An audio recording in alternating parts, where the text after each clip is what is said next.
সুপ্রিয় দেশবাসী, মানুষ যখন বিপদ মুক্ত হয়ে যায় তখন বিএনপি হয়ে যায়। কথাটা দারুণ না? কি জন্য এ কথাটা বলছি?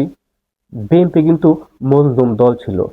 বিএনপি কিন্তু একটি মজলুম দল হিসেবে জনগণের ম্যান্ডেট পেয়েছে, জনগণের ভালোবাসা পেয়েছে। জনগণের ভালোবাসায় তারা আজকে সরকার গঠন করেছে, তারা মন্ত্রী পরিষদ গঠন করেছে। জনাব তারেক রহমান, আপনাকে বলছি, আপনি যেই মন্ত্রী পরিষদ গঠন করেছেন তাদের মুখে লাগাম দিতে হবে। তারা কখন কি বলে তা বুঝ করতে পারে না।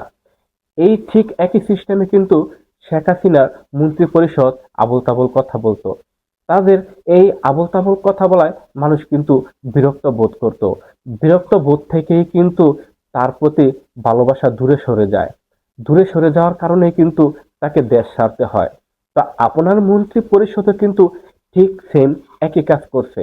মানুষের ম্যান্ডেট নিয়ে কথা বলছে, মানুষের ভালোবাসার যেই ভাষা, এই ভাষা নিয়ে কথা বলছে। যে যেভাবে কথা বলতে চায় বলুক, তাতে আপনাদের কি সমস্যা? ইনকলাব জিন্দাবাদ, তাতে আপনার কি সমস্যা? কিছুদিন আগে তো আপনার নেতা কর্মীরাই ইনকলাব জিন্দাবাদ, তুমি কে আমি কে, রাজাকার রাজাকার, ঠিক এই স্লোগানগুলো দিয়েছে। ইনসাফ, ন্যায়, এই জিনিসগুলো যদি ব্যবহার করতে না পারি তাহলে কি ব্যবহার করব? ইনসাফ আরবি শব্দ, এই ইনসাফ আরবি শব্দ যদি আমরা ব্যবহার করতে না পারি তাহলে কি ব্যবহার করব? সম্পূর্ণ বাংলা ভাষা? আমরা কি এই যে ভাষা, বাংলা ভাষায় কথা বলি, আমরা কি সম্পূর্ণ বাংলা ভাষায় কথা বলি?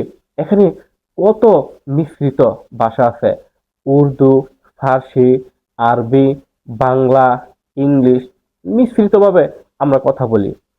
এই যে চেয়ার, এই চেয়ার, এই চেয়ারটা কিন্তু আপনি কিন্তু ঠিক চেয়ারই বলেন, চেয়ার কিন্তু ইংরেজি ভাষা, ইংলিশ।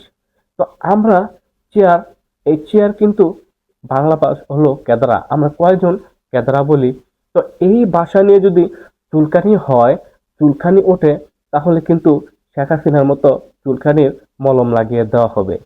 শেখ হাসিনার মন্ত্রী পরিষদের বিভিন্ন জায়গায় চুলকানি হতো, তারপর কিন্তু তাদেরকে চুলকানির মলম লাগিয়ে ইন্ডিয়া পাঠিয়ে দেওয়া হয়েছে। তো এখন যদি ঠিক একই ভুলগুলো আবার এই তারেক রহমানের মন্ত্রী পরিষদ করে, তারেক রহমানের যেই ঋণ খেলাপি দ্বৈত নাগরিক এই ব্যক্তিদেরকে নমিনেশন দিয়েছে, নমিনেশনে পাশ করার পর আবার ঠিক এই একই ব্যক্তিগুলোকে মন্ত্রিত্ব দিয়েছে, তারা যদি আবার জনগণের ম্যান্ডেট অনুসারে কাজ না করে, যদি চুলখানি হতে, তখন কিন্তু মলম ঠিক জায়গায় লাগিয়ে দেওয়া হবে।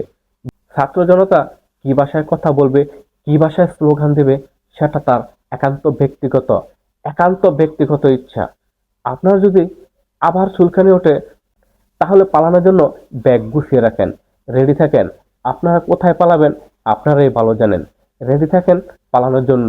কে কোন ভাষায় কথা বলবে একান্ত তার স্বাধীনতা, একান্ত তার ব্যক্তিগত ব্যাপার।